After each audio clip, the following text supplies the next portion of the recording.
दोस्तों नमस्कार। मैं नाथ सोनांचली कथा कहानी और उपन्यास के संग के साथ पुनः हाजिर हूँ। दोस्तों, इस समय हम लोग सुन रहे हैं प्रेमचंद की लिखी हुई कुछ श्रेष्ठ कहानियों का वाचन। इस कड़ी में आज लीजिए सुनिए प्रेमचंद की लिखी हुई एक कहानी अग्नि समाधि का वाचन मेरे अर्थात नाथ सोनांचली के स्वर में। साधु संतों के सत्संग से बुरे भी अच्छे हो जाते हैं, किंतु पयाग का दुर्भाग्य था कि उस पर सत्संग का उल्टा ही असर हुआ। उसे गांजे, चरस और भंग का चस्का पड़ गया, जिसका फल यह हुआ कि एक मेहनती उद्यमशील युवक आलस्य का उपासक बन बैठा। जीवन संग्राम में यह आनंद कहाँ। किसी वटवृक्ष के नीचे धूनी जल रही है, एक जटाधारी महात्मा विराज रहे हैं, भक्तजन उन्हें घेरे बैठे हुए हैं और तिल तिल पर चरस के दम लग रहे हैं। बीच बीच में भजन भी हो जाते हैं। मजूरी धतूरी में यह स्वर्ग कहाँ। चिलम भरना पयाग का काम था। भक्तों को परलोक में पुण्य फल की आशा थी। पयाग को तत्काल फल मिलता था। चिलमों पर पहला हक उसी का होता था। महात्माओं के श्रीमुख से भगवत कथा सुनते वह आनंद से विह्वल हो उठता था। उस पर आत्मविस्मृति सी छा जाती थी। वह सौरभ, संगीत और प्रकाश से भरे हुए एक दूसरे ही संसार में पहुंच जाता था।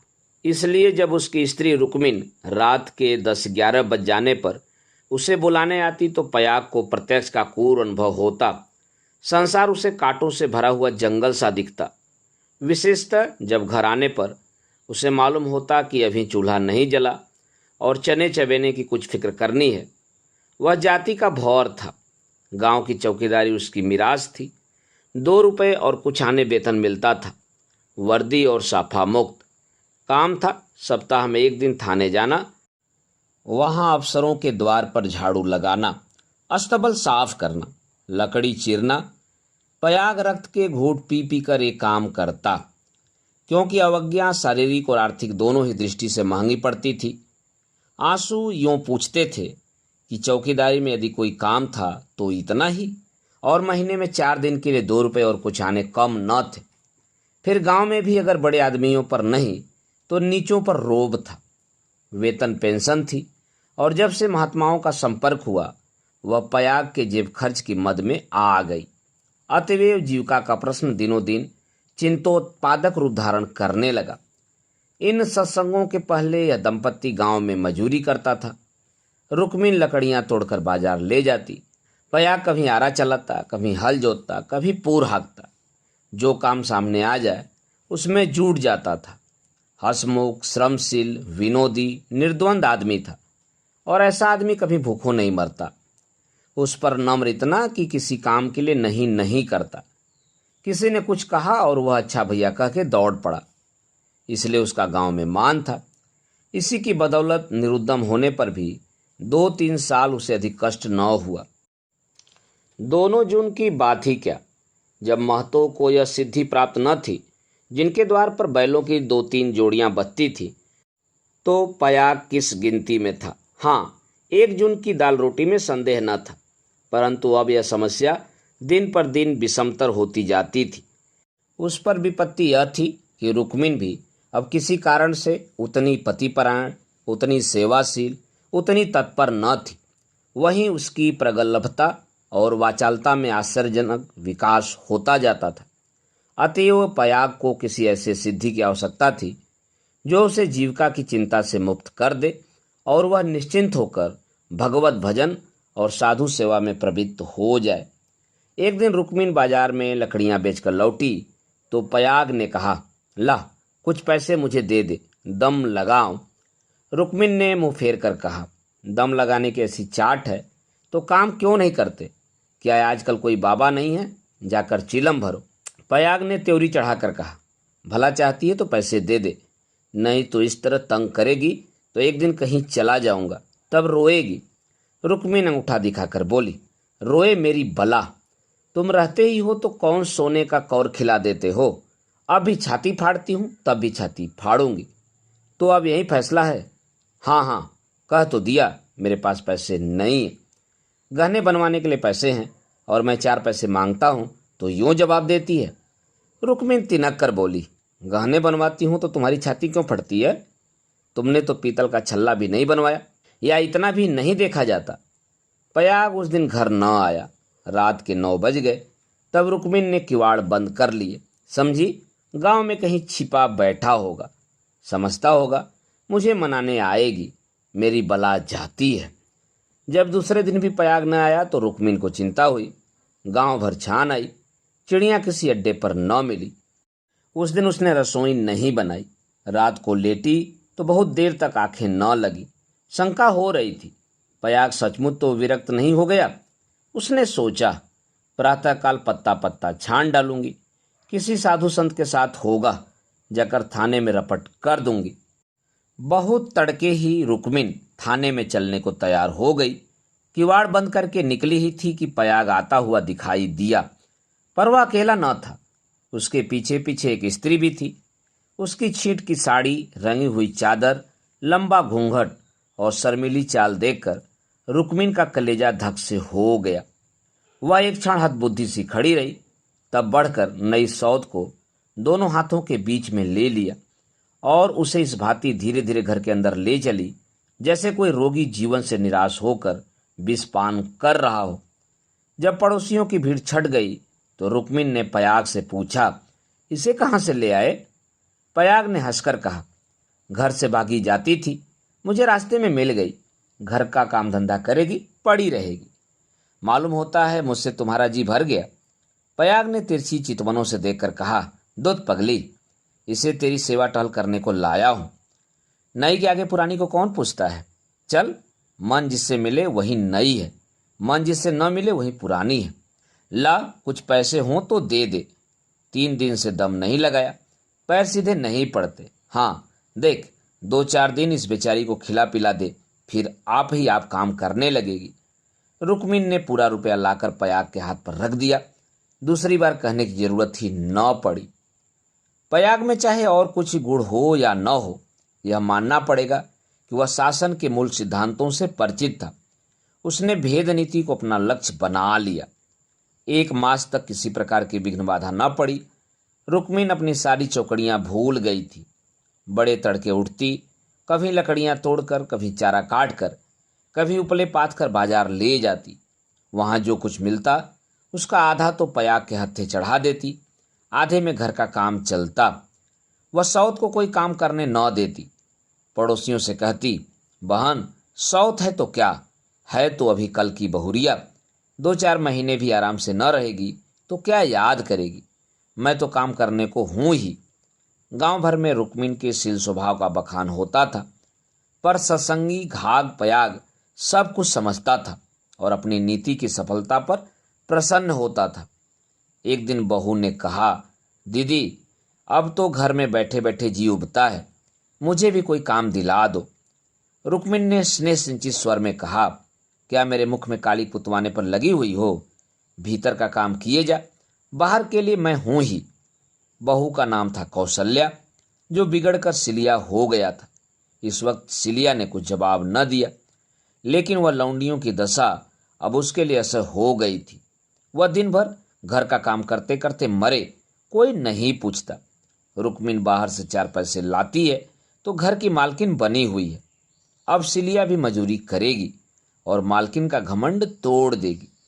पयाग पैसों का यार है, यह बात उससे अब छिपी न थी। जब रुक्मिन चारा लेकर बाजार चली गई तो उसने घर की टट्टी लगाई और गांव का रंग ढंग देखने के लिए निकल पड़ी। गांव में ब्राह्मण, ठाकुर, कायस्थ, बनिए सभी थे। सिलिया ने सील और संकोच का कुछ ऐसा स्वांग रचा कि सभी स्त्रियां उस पर मुग्ध हो गईं। किसी ने चावल दिया, किसी ने दाल, किसी ने कुछ और। नई बहू की आवभगत कौन न करता। पहले ही दौरे में सिलिया को मालूम हो गया कि गांव में पिसनहारी का स्थान खाली है और वह इस कमी को पूरा कर सकती है। वह यहाँ से घर लौटी तो उसके सिर पर गेहूं से भरी हुई एक टोकरी थी।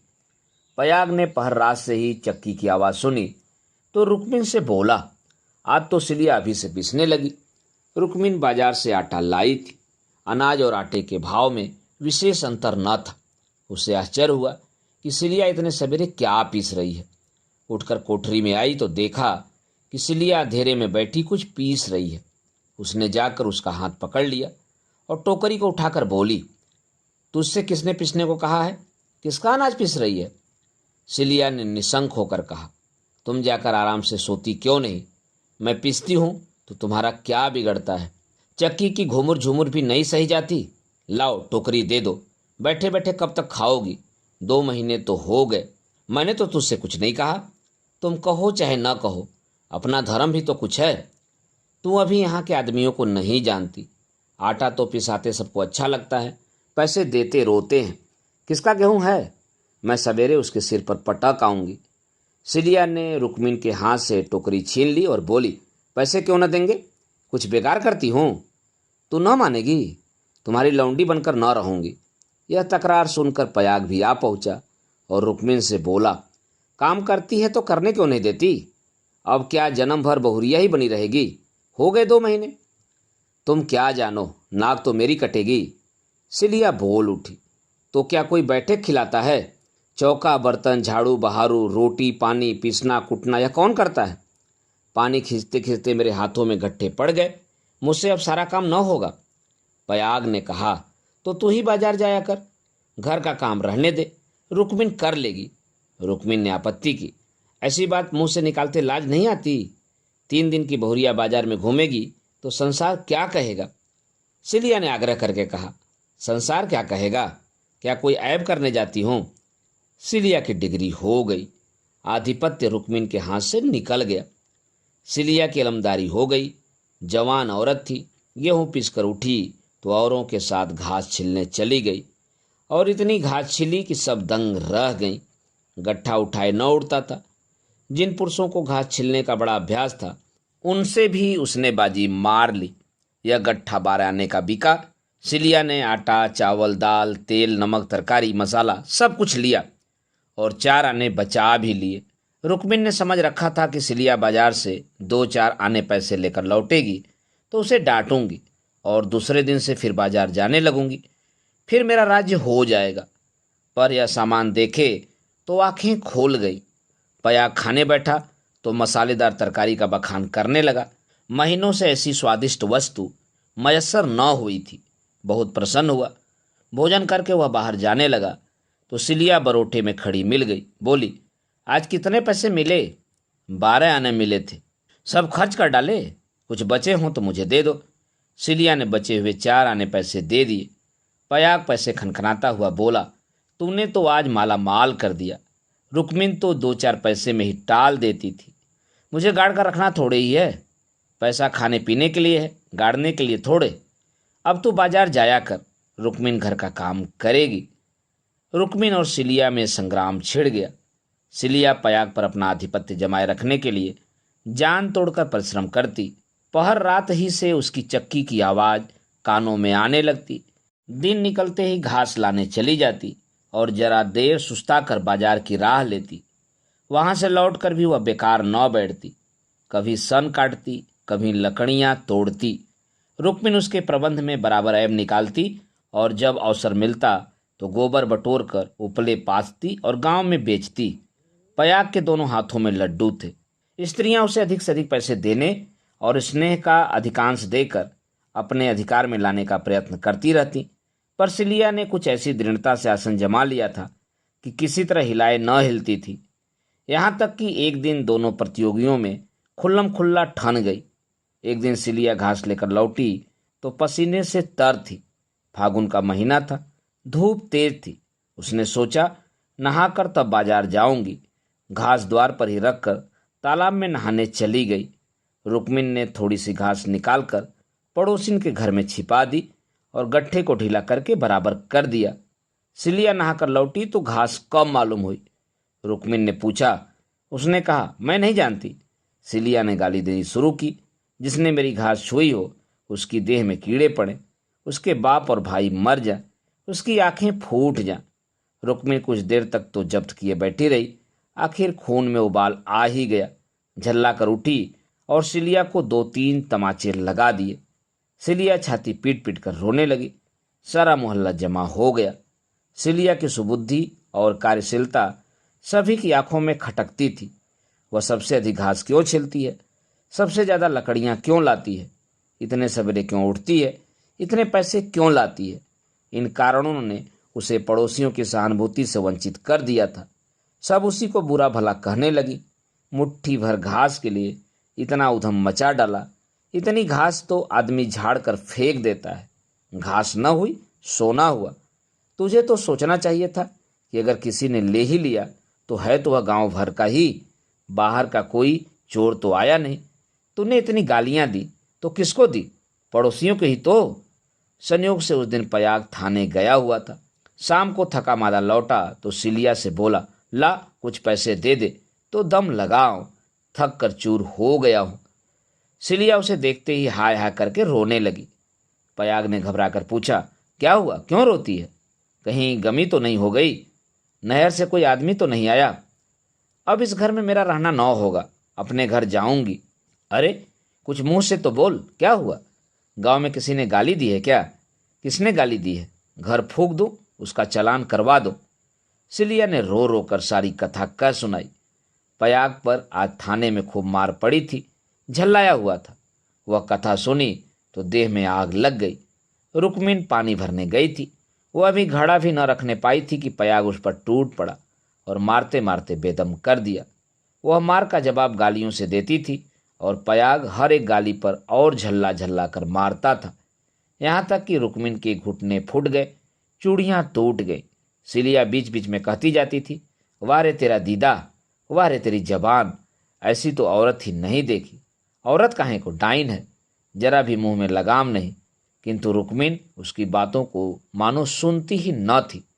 उसकी सारी शक्ति पयाग को कोसने में लगी हुई थी।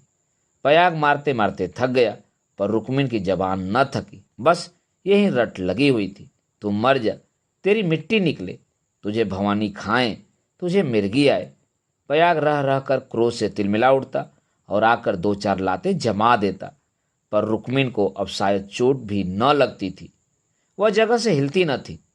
सिर का बाल खोले जमीन पर बैठी इन्हीं मंत्रों का पाठ कर रही थी। उसके स्वर में अब क्रोध न था, केवल एक उन्मादमय प्रवाह था। उसकी समस्त आत्मा हिंसा कामना की अग्नि से प्रज्वलित हो रही थी। अंधेरा हुआ तो रुक्मिन उठकर एक ओर निकल गई, जैसे आंखों से आंसू की धार निकल जाती है। सिलिया भोजन बना रही थी। उसने उसे जाते देखा भी, पर कुछ पूछा नहीं। द्वार पर पयाग बैठा चीलम पी रहा था, उसने भी कुछ न कहा। जब फसल पकने लगती है तो 1.5-2 महीने तक पयाग को हार की देखभाल करनी पड़ती थी। दोस्तों, हार का मतलब होता है खेत। उसे किसानों से दोनों फसलों पर हल पीछे कुछ अनाज बंधा हुआ मिलता था। माघ ही में वह खेत के बीच में थोड़ी सी जमीन साफ करके एक मड़ैया डाल लेता था और रात को खा पी कर आग, चिलम और तमाकू चरस लिए हुए इसी मड़ैया में जाकर पड़ा रहता था। चैत के अंत तक उसका यही नियम रहता था। आजकल वही दिन थे। फसल पकी हुई तैयार खड़ी थी। 2-4 दिन में कटाई शुरू होने वाली थी। पयाग ने 10 बजे रात तक रुक्मिन की राह देखी। फिर समझकर कि शायद किसी पड़ोसिन के घर सो रही होगी, उसने खा पीकर अपनी लाठी उठाई और सिलिया से बोला, किवाड़ बंद कर ले, अगर रुक्मिन आए तो खोल देना और मना जुना कर थोड़ा बहुत खिला देना। तेरे पीछे आज इतना तूफान हो गया, मुझे न जाने इतना गुस्सा कैसे आ गया। मैंने उसे कभी फूल की छड़ी से भी न छुआ था। कहीं बूढ़ धस मरी हो तो कल आफत आ जाए। सिलिया बोली, न जाने वह आएगी कि नहीं, मैं अकेली कैसे रहूंगी, मुझे डर लगता है। तो घर में कौन रहेगा, सोना घर पाकर कोई लोटा थाली उठा ले जाए तो डर किस बात का है, फिर रुक्मिन तो आती ही होगी। सिलिया ने अंदर से टट्टी बंद कर ली। पयाग खेत की ओर चला। चरस की तरंग में यह भजन गाता जाता था, ठगिनी क्या नैना झमकावे, कद्दू काट मृदंग बनावे, नींबू काट मजीरा, 5 तरोई मंगल गावे, नाचे बालम खीरा, रूपा पहिर के रूप दिखावे, सोना पहिर रिझावे, गले डाल तुलसी की माला, 3 लोक भरमावे, ठगनी क्या नैना झमकावे। सहसा सिवाने पर पहुंचते ही उसने देखा कि सामने खेत में किसी ने आग जलाई। एक क्षण में एक ज्वाला सी धक उठी। उसने चिल्लाकर पुकारा, कौन है वहां, अरे यह आग कौन जलाता है। ऊपर उठती हुई ज्वालाओं ने अपनी आग्नेय जिह्वा से उत्तर दिया।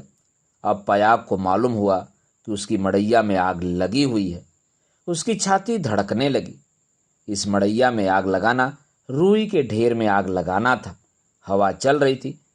मड़ैया के चारों ओर एक हाथ हटकर पकी हुई फसल की चादर सी बिछी हुई थी। रात में ही उसका सुनहरा रंग झलक रहा था। आग की एक लपट, केवल एक जरा सी चिंगारी सारे खेत को भस्म कर देगी। सारा गांव तबाह हो जाएगा। इसी खेत से मिले हुए दूसरे गांव के भी खेत थे, वे भी जल उठेंगे। ओह, लपटें बढ़ती जा रही है। अब विलंब करने का समय न था। पयाग ने अपना उपला और चिलम वहीं पटक दिया और कंधे पर लोहबंद लाठी रखकर बेतहासा मड़ैया की ओर दौड़ा। मेड़ों से जाने में चक्कर लगाना था, इसलिए वह खेतों में से होकर भागा जा रहा था। प्रतिक्षण ज्वाला प्रचंडतर होती जाती थी और पयाग के पांव और तेजी से उठ रहे थे। कोई तेज घोड़ा भी इस वक्त उसे पा न सकता था। अपनी तेजी पर उसे स्वयं आश्चर्य हो रहा था। जान पड़ता था पांव भूमि पर पड़ते ही नहीं। उसकी आंखें मड़ैया पर लगी हुई थीं। दाहिने बाएं से कुछ और न सोचता था। इसी एकाग्रता ने उसके पैरों में पर लगा दिए थे। न दम फूलता था, न पांव थकते थे। 3-4 फरलांग उसने 2 मिनट में तय कर लिए और मड़ैया के पास जा पहुंचा। मड़ैया के आसपास कोई न था। किसने यह काम किया है, यह सोचने का मौका न था। उसे खोजने की तो बात ही और थी। पयाग का संदेह रुक्मिन पर हुआ, पर यह क्रोध का समय न था। ज्वालाएं कुलाची बालकों की भांति ठट्ठा मारती, धक्कम धक्का करती, कभी दाहिनी ओर लपकती और कभी बाईं तरफ। बस ऐसा मालूम होता था कि लपट अब खेत तक पहुंची। मानो ज्वालाएं आग्रहपूर्वक क्यारियों की ओर बढ़ती और असफल होकर दूसरी बार फिर दूने वेग से लपकती थीं। आग कैसे बुझे? लाठी से पीट कर बुझाने का गौ न था। वह तो निरी मूर्खता थी। फिर क्या हो, फसल जल गई तो फिर वह किसी को मुंह न दिखा सकेगा। आह, गांव में कोहराम मच जाएगा, सर्वनाश हो जाएगा। उसने ज्यादा नहीं सोचा। गवारों को सोचना नहीं आता। पयाग ने लाठी संभाली, जोर से एक छलांग मारकर आग के अंदर मड़ैया के द्वार पर जा पहुंचा। जलती हुई मड़ैया को अपनी लाठी पर उठाया और उसे सिर पर लिए सबसे चौड़ी मेड़ पर जा गांव की तरफ भागा। ऐसा जान पड़ा मानो कोई अग्नियान हवा में उड़ता चला जा रहा है। फूस की जलती हुई धज्जियां उसके ऊपर गिर रही थीं, पर उसे उसका ज्ञान तक न होता था। एक बार एक मुट्ठा अलग होकर उसके हाथ पर गिर पड़ा। सारा हाथ भून गया, पर उसके पांव पल भर भी नहीं रुके। हाथों में जरा भी हिचक न हुई। हाथों का हिलना खेती को तबाह कर देना था। पयाग की ओर से अब कोई शंका न थी। अगर भय था तो यही कि मड़ैया का वह केंद्र भाग जहां लाठी का कुंदा डालकर पयाग ने उसे उठाया था जल न जाए, क्योंकि छेद के फैलते ही मड़ैया उसके ऊपर आ गिरेगी और अग्नि समाधि में मग्न कर देगी। पयाग यह जानता था और वह हवा की चाल से उड़ा चला जाता था। 4 फरलांग की दौड़ है। मृत्यु अग्नि का रूप धारण किए हुए पयाग के सिर पर खेल रही है और गांव की फसल पर। उसकी दौड़ में इतना वेग है कि ज्वालाओं का मुख पीछे की ओर फिर गया है। उसकी दाहक शक्ति का अधिकांश वायु से लड़ने में लग रहा है। नहीं तो अब तक बीच में आग पहुंच गई होती और हाहाकार मच गया होता। एक फरलांग तो निकल गया। पयाग की हिम्मत ने हार नहीं मानी। वह दूसरा फरलांग भी पूरा हो गया। देखना पयाग, 2 फरलांग की और कसर है। पांव जरा भी सुस्त न हो।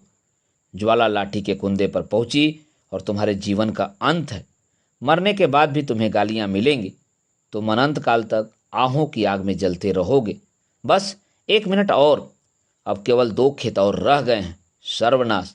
लाठी का कुंदा निकल गया। मड़ैया नीचे खिसक रही है।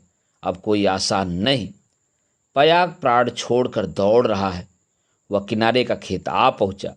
अब केवल 2 सेकेंड और का मामला है।